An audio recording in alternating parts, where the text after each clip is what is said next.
সূরাটার নাম আছে সূরা বাকারা। কি নাম আছে? বাকারা। আর শেষের সূরাটার নাম আছে নাস। শেষের সূরাটার কি নাম আছে? নাস। তো একটা আছে গরুর নামে আর শেষেরটা আছে মানুষের নামে। প্রথমটাই হচ্ছে কিসের নামে? গরুর নামে। আর শেষেরটা কিসের নামে? মানুষের নামে। আল্লাহকে যদি বলি আল্লাহ এ তো মানব জাতির জন্য জীবন ব্যবস্থা, তো প্রথমটা গরুর নামে আর শেষেরটা মানুষের নামে কেন? এগুলো কি গরুকে আব্বা বলবেন নাকি? বলা যাবে না। গরুর নাম আছে আমাদের কোরআনে। কে বলেছে গরুর নাম আমাদের কোরআনে নাই? আরে গরুর নামে একটা সূরার নামকরণই করা হয়েছে সূরাতুল বাকারা, গাবি। বাকারাতুন মানে গাবি। এই বলে এবার বলেন না যে গাবিকে মা বলবো না।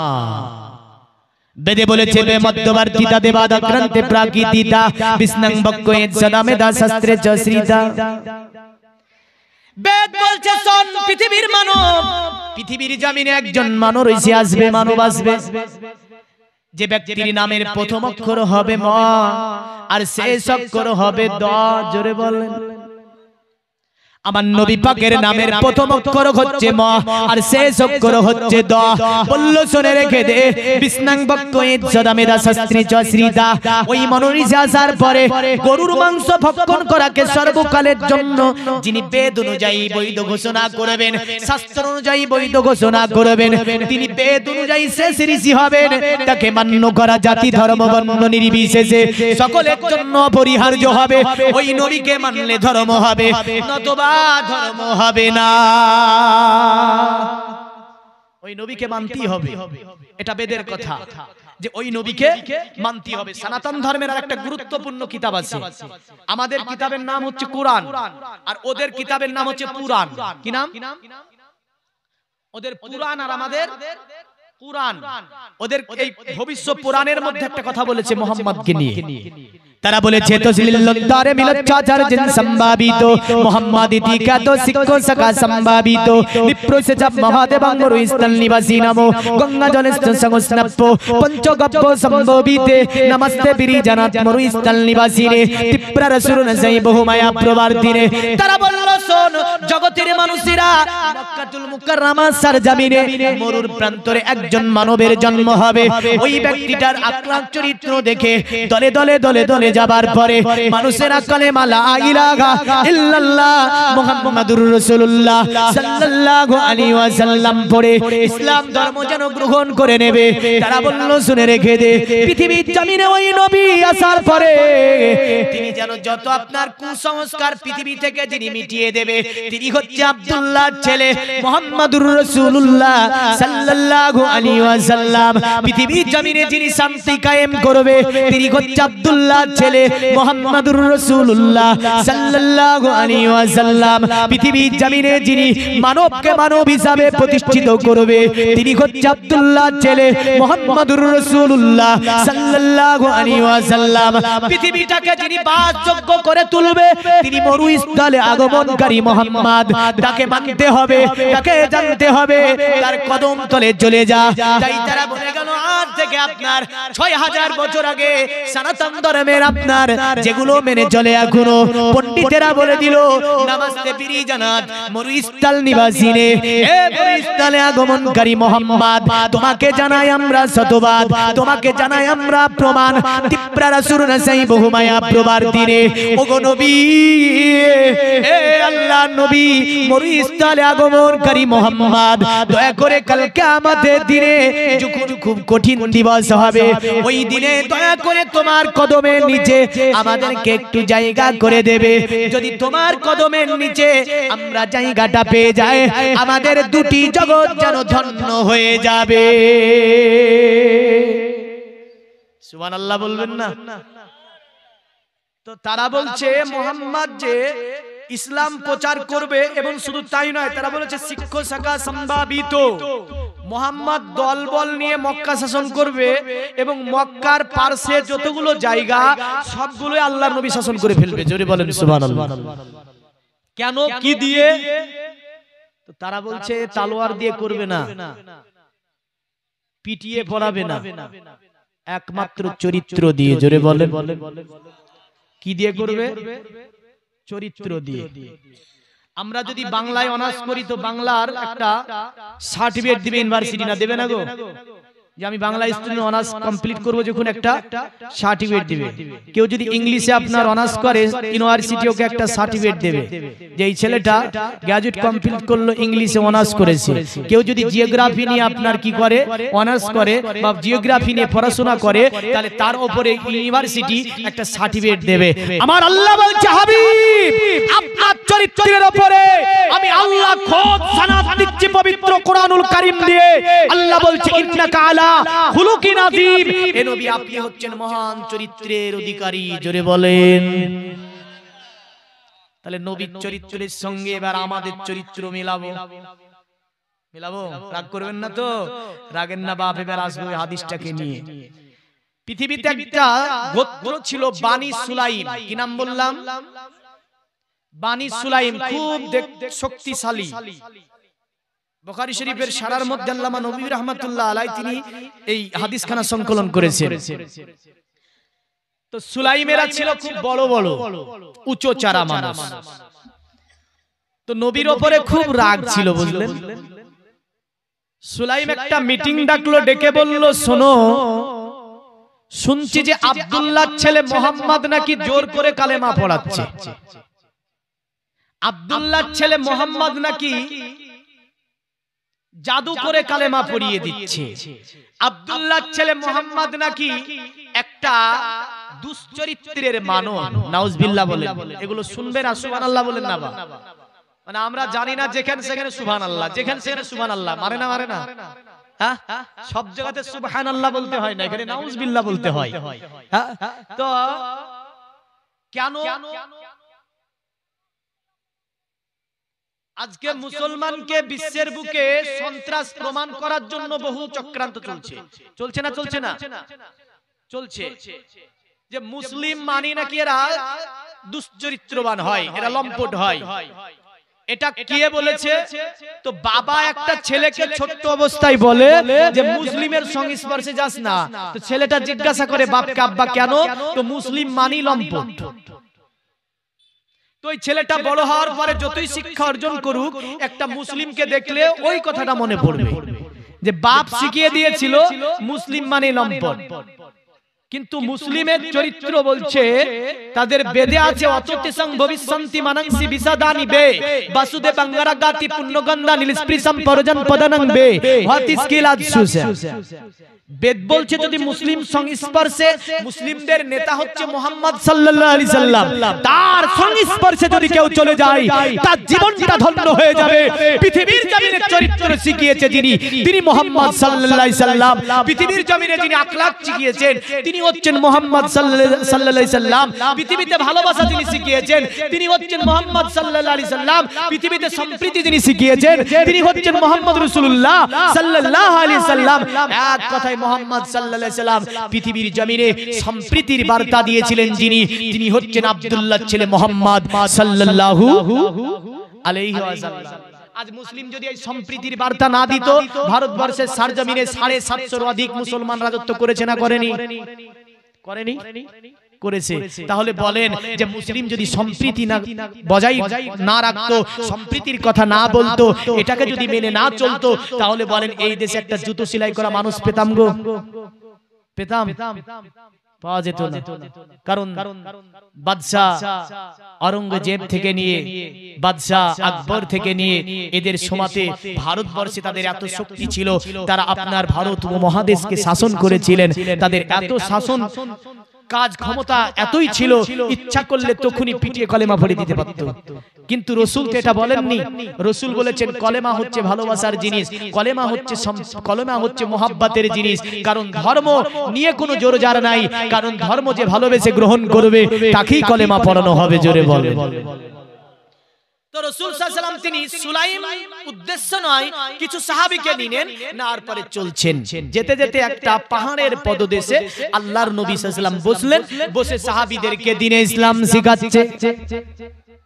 আর দূর থেকে একটা মানুষ প্রত্যক্ষণ করছে এটা যে ওখানে যেন একটা মানুষ বসে আছে, কয়েক কটা যেন মানুষ তার সম্মুখে বসে আছে, তো টুক টুক টুক টুক টুক টুক টুক টুক করে এসে ঘুরছে। এমন যখন মাজমাটা চলছে দেখেন কতটি মানুষ নাই এখানে, ওখানে নাই, ওখানে আছে, ওখানে। কিন্তু নবীর মাহফিল হতো একদম মাছি হিলতো তো সাহাবী হিলতো না। জোরে বলেন সুবহানাল্লাহ।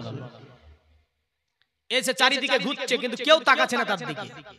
আর আমার নবীর নূরানি চেহারাকে দেখছে আর সাহাবীদের দিকে তাকাচ্ছে। এই ব্যক্তিটা ছিল সুলাইম নেতা। কে ছিল? সুলাইম নেতা। তো সাহাবীকে ডেকে বলছে, সাহাবী তোমরা কোথা থেকে এসেছো? আমার দিকে একবারও তাকাও না, উনি কি বলছে ওগুলাই শুনছো? নবীর সাহাবীদের মধ্য থেকে উত্তর দিল, তুমি কে? বলল, আমি হচ্ছে এখানকার সুলাইম নেতা। সুলাইম নেতা বলছে, তোমরা কে? নবীর সাহাবীরা বলল, তোমরা কে? তুমি কি আমাদের চিনতে পারো না? বলে, না, তোমাদের আমি চিনি না। তোমরা এখানে কি আলোচনা শুনছো? ওই ব্যক্তিটা কি কথা বলছে তোমাদেরকে? সাহাবীরা অবাক হয়ে বলছে, ওই ব্যক্তিটাকে কি তুমি চিনো না? বলে, না, চিনি না। ওনার নাম কি? সাহাবীরা বলল, ইনি হচ্ছে আব্দুল্লাহর ছেলে, নাম হচ্ছে মুহাম্মাদুর রাসূলুল্লাহ সাল্লাল্লাহু আলাইহি ওয়াসাল্লাম। সঙ্গে সঙ্গে সুলাইম নেতা আপনার কাছে ছিল তলোয়ার, বুঝলেন, তলোয়ারটাকে বের করে ফেলেছে। বলে, আমি মুহাম্মদকে মারার জন্য অঙ্গীকার করেছি, আমার গোত্রের কাছে মুহাম্মদকে যেখানে পাবো সেখানেই কতল করে দেব। মুহাম্মদকে যেখানেই পাবো সেখানেই আল্লাহ নবীকে কতল করব। আল্লাহ নবী সাহাবীরা বলছে, তুমি কেন এমন করে নবীকে চিনো না? নবীর প্রতি এত রাগ কেন? সুলাইম নেতা কোনো কথা না বলে তলোয়ারটাকে নিয়ে যাবার পরে আমার নবীর গর্দনে উঠে আপনার ধরে ফেলেছে। হযরতে উমর দাঁড়িয়ে নবীকে বলছে, ইয়া রাসূলুল্লাহ, আপনি যদি অনুমতি দেন, আপনি যদি ইজাজত দেন, আপনি যদি পারমিশন দেন, এই ব্যক্তিটাকে আমি উমর কতল করে দেব। আমার নবী বলছে, উমর, উমর তুমি বসে যাও, আমি নবী, আমার সঙ্গে আল্লাহ আছে, পৃথিবীর কোন শক্তি আমাকে মারতে পারবে না। হে উমর, তুমি বসে যাও। হযরত উমর ফারুক আজম বসে গেলেন। আমার নবী তাকিয়ে বলছে, তুমি সুলাইম নেতা? বলে, হ্যাঁ। তুমি আমাকে মারতে কেন চাও? বলে, তুমি আব্দুল্লাহর ছেলে মুহাম্মদ, তুমি নাকি লম্পট, তুমি নাকি মানুষকে জোরপূর্বক ভাবে কালেমা পড়াও, তুমি নাকি অনেকগুলো জাদু জানো। হে মুহাম্মদ, তোমাকে আমি কতল করে দেব। আর তুমি নাকি রাসূল দাবি করেছো, তুমি নাকি নবী দাবি করেছো। আমার নবী বলে, শোনো সুলাইম নেতা, আমি নবী কারো প্রতি অন্যায় করি না, আমি নবী কারো প্রতি অবিচার করি না, আমি কাউকে জোর করেও কালেমা পড়াই না।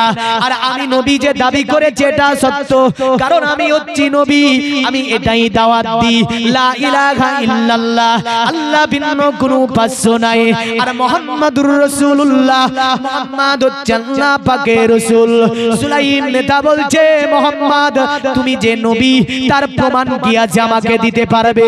তুমি যে রাসূল তার প্রমাণ তোমার কাছে কি আছে এটা কি আমাকে দিতে পারবে?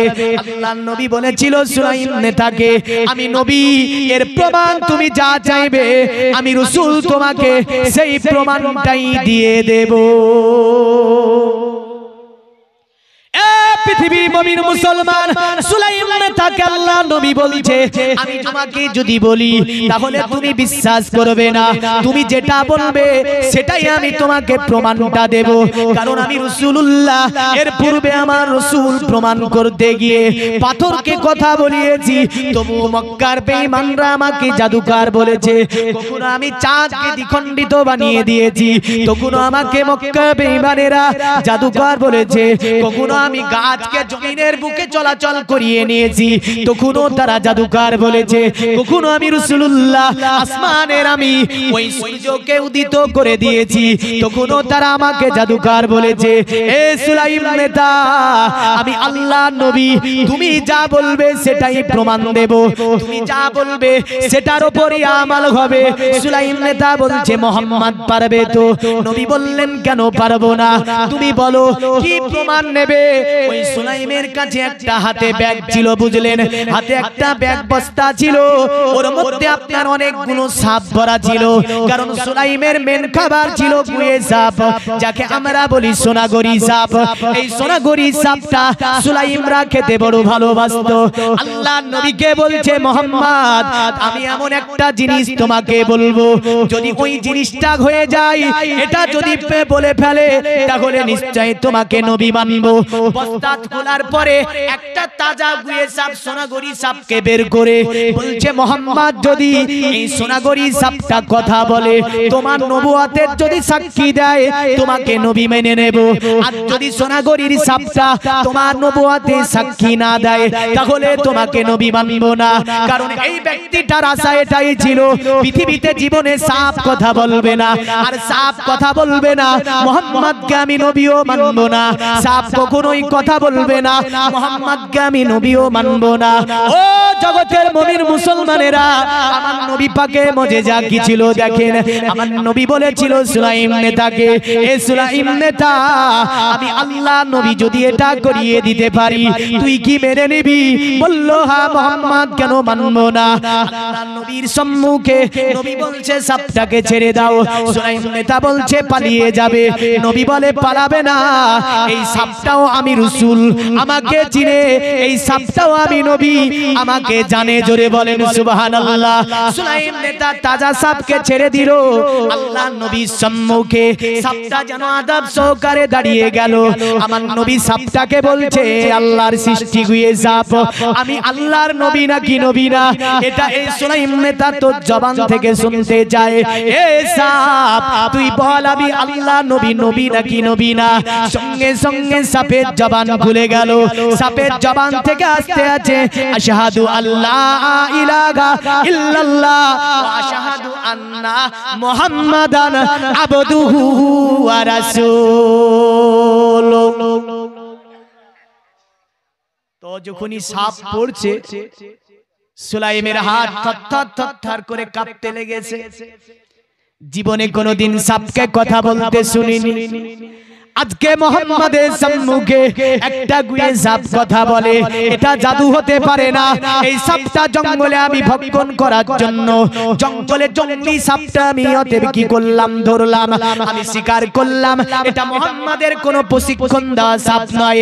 যেহেতু জঙ্গলি একটা সাপে মুহাম্মাদের কালেমা পড়ে, আমি সৃষ্টি জীব, আমি যেহেতু শর্তে হেরে গিয়েছি, দেখতে পাচ্ছি ইনি কোনো জাদুকর নয়, ইনি কোনো মনোরসী নয়, ইনি পৃথিবী জমিনে কোনো অতএব জ্যোতিষী নয়, নিঃসন্দেহে আল্লাহ পাকের পয়গম্বর, আল্লাহ পাকের নবী। তাই সে আপনার নবী পাকের হাত ধরে ফেললো, তলোয়ারটা ফেলে দিল। নবীর হাত ধরে বলে, ইয়া রাসূলুল্লাহ, ইয়া হাবিবাল্লাহ, সুলাইমরা সকলে রেডি হয়ে আছে, আপনার সঙ্গে যুদ্ধ করবে, আপনাকে কতল করে দেবে।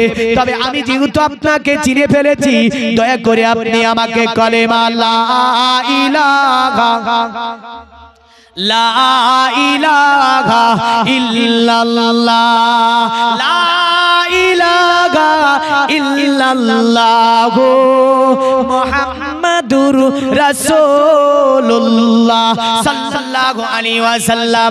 এটা পড়ে আপনি আমাকে ইসলামের মধ্যে দাখিল করিয়ে নিন। আমার নবী পাকের কাছে কলেমা পড়ে নিল। আল্লাহর নবী আপনার বলছে, সুলাইম নেতা, এগুলো আর যে খাওয়া যাবে না, কারণ কলেমা পড়লে হারাম খাওয়া যায় না।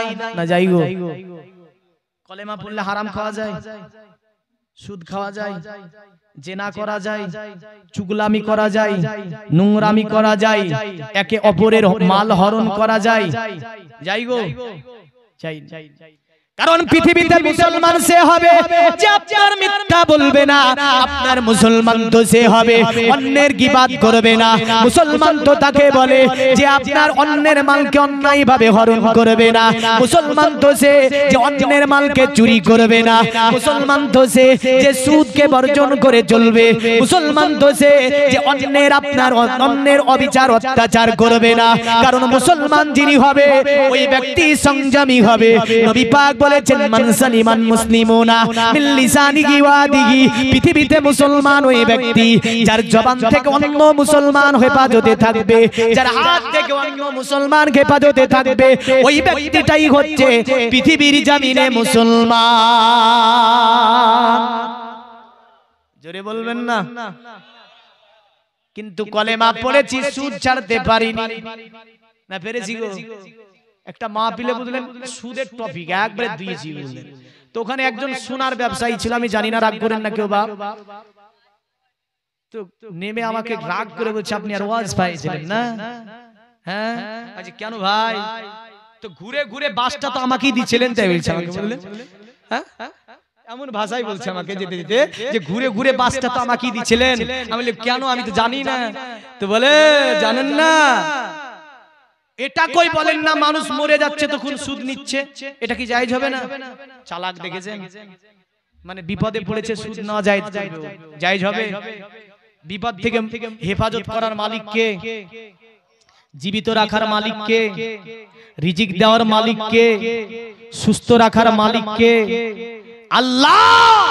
তাহলে তুমি চালাকি করছো কেন?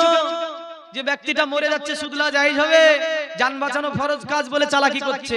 আবার বলছি ইন্টারেস্ট নেই, বলিস হ্যাঁ সুদ নেই না ইন্টারেস্ট নেই, হ্যাঁ কত চালাক। চালাকি করেন না বাপ। দেখেন এবার মজার জিনিস আছে। রাসূল বলছে সুলাইম নেতা, হারাম খাওয়া যাবে না। সঙ্গে সঙ্গে বস্তাটাকে তুলে ছুঁড়ে ফেলে দিল। জোরে বললেন এই মুসলমান, একজন সুলাইম নেতা কলেমা পড়তে বলছে নবী হারাম খাবো না, সুদ খাবো না, যা নিষেধ করবেন সবগুলোকে মেনে চলবো, চাই খেতে পাই আর না পাই আল্লাহ যা দেবে তাই খাবো। জোরে বলেন সুবহানাল্লাহ। নবী বলছে এই সাহাবীরা বসে আছে, এরকম সাহাবীরা নবীকে কাটতে এসেছে, এসে নিজেই কেটে গিয়েছে। নবীকে কতল করতে এসে নবীর কদম তলে নিজেই কতল হয়ে গিয়েছে। জোরে বললেন এ তো ইসলাম। যারা আমাদেরকে সন্ত্রাস বলতে চাচ্ছে, চলো ভারতবর্ষের ইতিহাস উঠাও। মোগল পিরিয়ড, যদি মোগল পিরিয়ড এখন স্কুলের সিলেবাসে উঠিয়ে দেওয়া হয় তাহলে বড় মুশকিল লেগে যাবে মুসলমানকে আপনার সন্ত্রাস বলা। কারণ তারা হিন্দু, জৈন, শিখ, দলিত, আদিবাসী থেকে নিয়ে সকল জাতির উপরে ন্যায় এবং আপনার ইসলামের বিধানকে সম্মুখে রেখে তারা সর্বময় ন্যায় বিচার করেছে।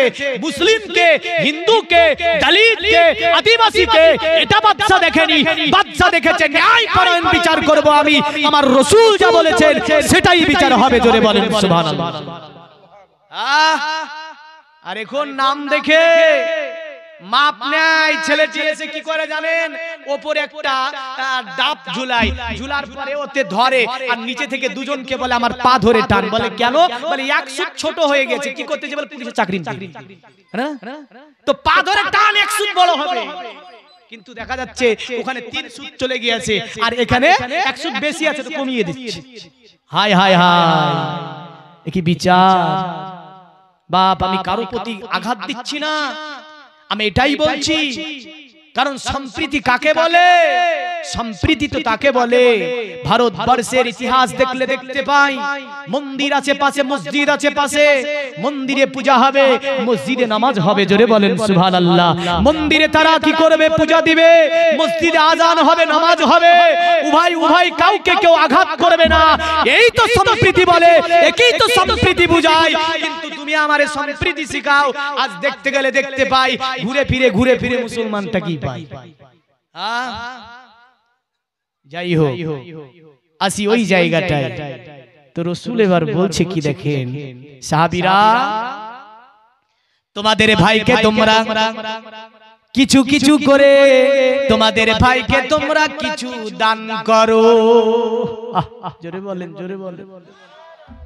নবী বলে সাহাবীরা যদি তোমাদের নব মুসলিম ভাই এখন হয়ে যাচ্ছে সুলাইম নেতাকে যদি তোমরা কিছু দান করো আমি নবী বলছি কিয়ামতের দিনে আল্লাহ পাক তোমাদের এই দানকে আল্লাহ ফিরিয়ে দেবে আল্লাহ কিয়ামতের দিনে এই দানের বদৌলতে আল্লাহ তোমাদেরকে জান্নাত দান করবে জোরে বলেন সুবহানাল্লাহ এ আমার পৃথিবীর মুসলমান সমাজেরা মুসলমান সমাজের মুসলমানেরা আজকের এই জায়গাটাতে আমরা বসেছি জায়গাটা কি গো গোরস্থান নাকি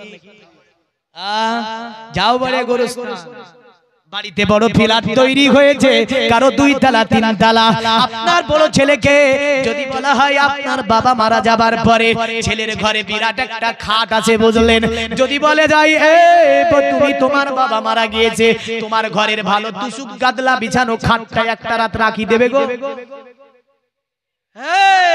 এই খাট বাদ হয়ে যাবে যদি এই আমার বাপ মরাকে শুয়াও বলবে না স্ত্রীকে যদি বলে তোমার স্বামীটা তো আজকে মারা গেল রাত্রি যেয়ে সকালে দাফন করা হবে তো কোথায় রাখবো ঘরের মধ্যে রাখি স্ত্রী বলবে কি জানেন না ঘরের মধ্যে না ওই পেয়ারা তলাটাই রাখো কোথায় বলবে পেয়ারা তলাটাই রাখো যদি স্ত্রীকে বলা হয় কেন গো তোমার তো স্বামী এতদিন ছিলের কাছে বলে আজ স্বামী নাই ভূত হয়ে গেছে হ্যাঁ লেখনি শ্বাসটা বেরিয়ে গেলে আপনার জায়গা কোথায় পিয়ারা তালা বাড়িতে যতক্ষণ আছেন পিয়ারা তালা আপনি ভাবেন না যে ঘরে ঢুকতে দিবে যে চকিটার উপর রাখে বুঝলেন ওই চকিটা দেবা 3 দিন 40 দিন পর্যন্ত একটা করে মোমবাতি জ্বালায় আর 3 দিন একটা মিলাদ দেয় তো কাকে বসাবে ওই চকিটাতে একটা গাদলা বিছে মৌলভী সাহেবকে বসা ভূতে ধরলো কাকে ধর হ্যাঁ ভূতে ধরলো কাকে ধরু ওই চকিটা আমরা বসবো না শুবো না পারিস তো মাদ্রাসাতে দিয়েছো কেন তোর বাপকে শোয়ানো হয়েছিল না মরা বাপ এখন ওই চকিতে শুলি ভূতে ধরবে হায় রে মানুষ একটু যদি চিন্তা করা যায় কোথায় আছে কি করছে একটু যদি ব্রেন খাটায় তাহলে ওখান থেকে এনে কোথায় রাখবে অন্ধকার কবর নকল বাড়ি 2 তলা 3 তলা 5 তলা আর আসল বাড়ি কি একতলায় হয় না না একতলাও হয় না দেখেছে ওই আত্তু কি করে আপনার জায়গা তাহলে এই জায়গাটার জন্য সুলাইম নেতার জন্য যেমন রাসূলুল্লাহ বললেন তোমরা যেটা পারবে আল্লাহর রাহে তোমাদের ভাইয়ের জন্য দাও আমি আপনাদের রাসূলের ভালোবাসায় মহব্বতে আমি আমার জন্য নয় আপনাদের আসল ঘরের জন্য আমি দেখতে চাই মাত্র আমি এখান থেকে 10 জন ভাইকে কয়জন 10 জন যে আসল ঘরের জন্য আমি 10 জন ভাইকে মাত্র একটা করে 1000 টাকা বাপ আমি নেব না আপনি ভাবেন না যে মৌলভী সাহেব নিয়ে হয়তো পালিয়ে যাবে না আপনারই ঘরের জন্য বলেছি এটা ভেবে নিয়েন না যে মৌলভী সাহেব নিয়ে নেবে দেখেন সব করেছেন ছেলের জন্য 5 লাখ 10 লাখ 20 লাখ টাকা করে খরচ করে করে আপনি বহু কিছু করে রেখেছেন কিন্তু ওই 20 লাখ টাকা দামের বাড়িতে মরে যাবেন তো ছেলে বলবে বার কত তাড়াতাড়ি পিয়ারা তালাই রাখ আজকে রাত্রি সকাল বেলায় হবে আর এখানে এনে আপনাকে কি করবে ভরে দিবে ঘরের মধ্যে পরে আপনার আর ছেলে আসবে না কেউ আসবে না এই দেখেন নারায়ে তাকবীর ওয়াজ শুনে যাবেন আমি বলে যাব এখনো মজার ঘটনা আছে একই হাদিসের মধ্যে ওই সুলাইম নেতাকে আবার একটা জিনিস দান করেছিল সাহাবীর জন্য রাসূল ভবিষ্যৎবাণী দিল সুলাইম নেতা পুরো ইসলাম কবুল করেছিল তার ঘটনা একই ঘটনাই বলবো ইনশাআল্লাহ দীর্ঘ হাদিস বর্ণনা করেছেন আল্লামা নববী রাহমাতুল্লাহ আলাইহি আশা করি পিওর নতুন বুঝলেন শুনতে পাননি কোথাও ইউটিউবে সার্চ করে পাবেন হ্যাঁ পিওর নতুন তো আমি পুরো ঘটনা ইনশাআল্লাহ শোনাবো হ্যাঁ লালন 1000 টাকার দাতা নারায়ে তাকবীর আল্লাহু আকবার আচ্ছা বাবে না আল্লাহু আকবার হ্যাঁ কি নাম জিয়ারুল 4 বস্তা সিমেন্টের দাতা নারায়ে তাকবীর আচ্ছা আচ্ছা একটু চটচট করে বাপ যদি না থাকে আপনাদের কাছে আমি জানি পূর্বের বক্তা কালেকশন করেছে আরে একবার যদি কালেকশন হয়ে যায় পরের বার আমি জানি অতটা হতে চাই না তবু আমি আপনাদের ভালো লেগেছে আমার তাই বলে ফেললাম আমার জন্য বলিনি হয়তো আপনারা ভাবতে পারেন যে মৌলভী সাহেব নিয়ে পালিয়ে যাবে নাকি গো না আমি নিয়ে পালাবো না বাপ আপনাদেরই গোরস্থানের জন্য থাকবে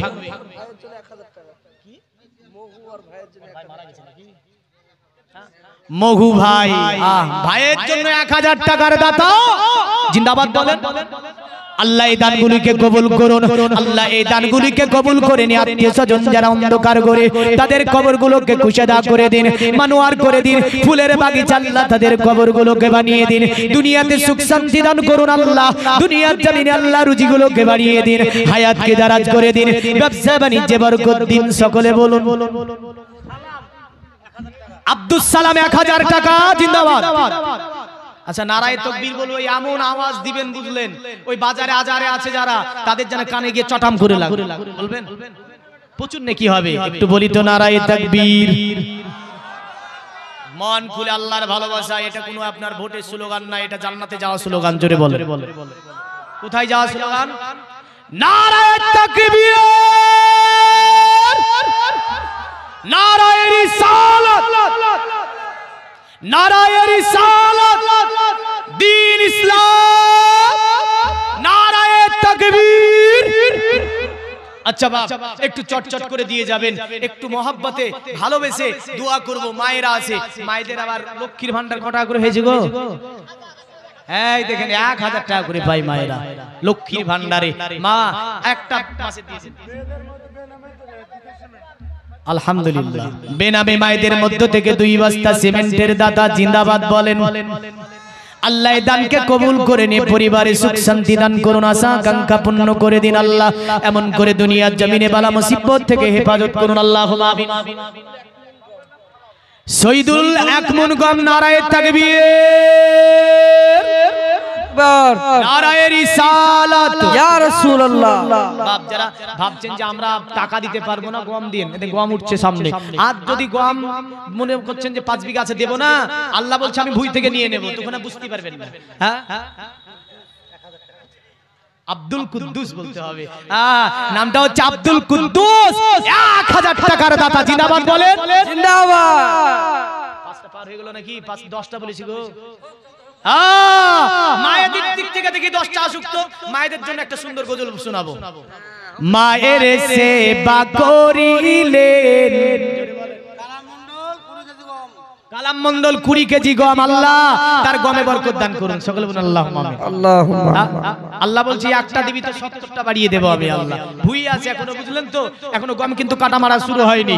ভুঁয়ে থাকতে বলছে 20 কেজি দেব, আল্লাহ বলছে আরো 40 কেজি আমি আল্লাহ তার গমকে বাড়িয়ে দেব। জোরে বলেন সুবহানাল্লাহ। তাহলে জানেরা আপনারা মাহরুম হবেন না। দেখেন ভাবছেন যে মৌলভী সাহেবকে দিয়েছি, মৌলভী সাহেবকে দিব না, এমনটা মনে করবেন না। কারণ একটু দোয়া আমি করে যাব আপনাদের জন্য।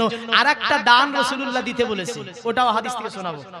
তো আসি বাপ, একটু চটচট করে বলে যাবেন। আর এখানে কমিটি আছে তো না? এই কমিটিগুলো কই গো? কমিটিগুলো একটু চটচট করে বলেন তো দেখি। বলেন সেক্রেটারি, কমিটি, ক্যাশিয়ার যে যা আছেন বলেন। আপনাদের দিতে হবে। আছেন মফিজুল 500 টাকার দাতা, পিতার নামে পিতা চলে গেছে নাকি অন্ধকার করে, যোগ্য বাপের যোগ্য সন্তান পৃথিবীতে রেখে গিয়েছে আল্লাহ। বাবার জন্য 500 টাকা করেছে দান, তার বাবার কবরকে আল্লাহ আপনি কুশাদা মানওয়ার করে জান্নাতের টুকরা বানিয়ে দিন। সকলে বলুন আল্লাহুম্মা আমিন। আল্লাহুম্মা আমিন। হামিদ মন্ডল 500 টাকা দান করেছে। নারায়ে তাকবীর, আল্লাহু আকবার, নারায়ে রিসালাত।